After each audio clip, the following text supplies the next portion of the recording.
তেলটা গরম হয়ে গেছে। এখন আমি এখানে দিয়ে দিব পেঁয়াজ কুচি, রসুন কুচি। একটু মোটা মোটা করে পেঁয়াজটা আর রসুনটা কুচি, একটু ভাজার পরও একটু বড় বড় থাকে।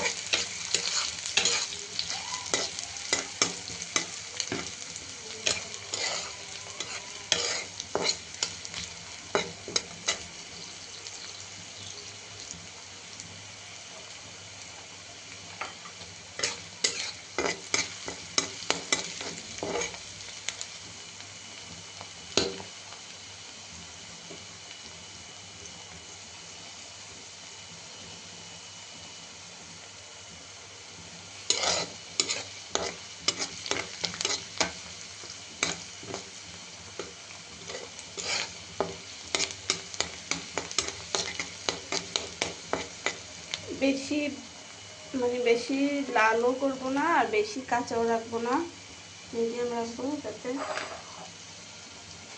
পেঁয়াজ রসুনের ঘ্রাণটা আসে।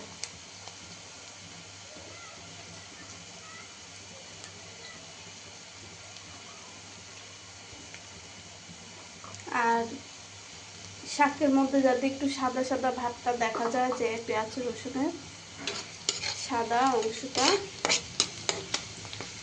বেশি ভাজবো না।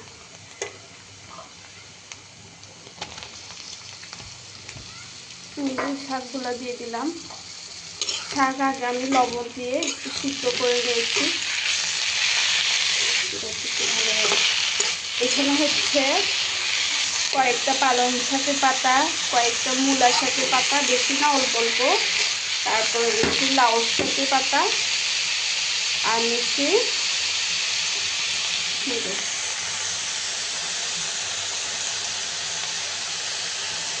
লাউ শাক।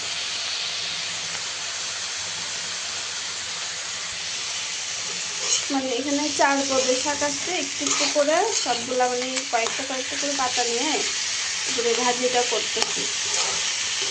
শুধু এক রকমের শাক হইলে আসলে তেমন ভালো লাগে না, সব লাগে না। আর বেশি করে কাঁচামরিচ কেটে দিচ্ছি যাতে একটু ঝাল হয়।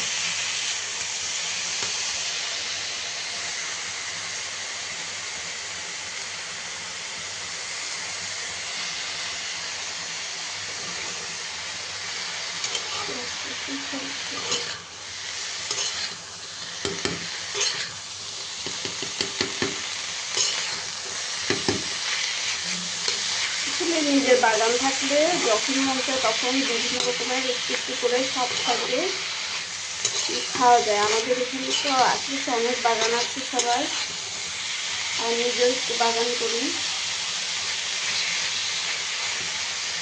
শখ করে। বাজারে কিনা শাকটা আসলে এক রকমের থাকে, এই জন্য তেমন টেস্ট মনে হয় না, থাকলে এটা আলাদা।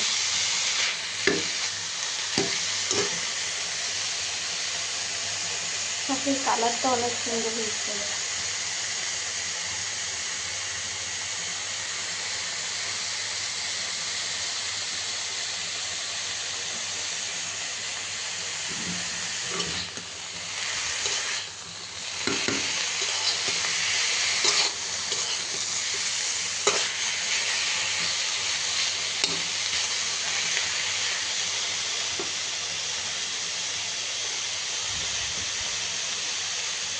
টাটা।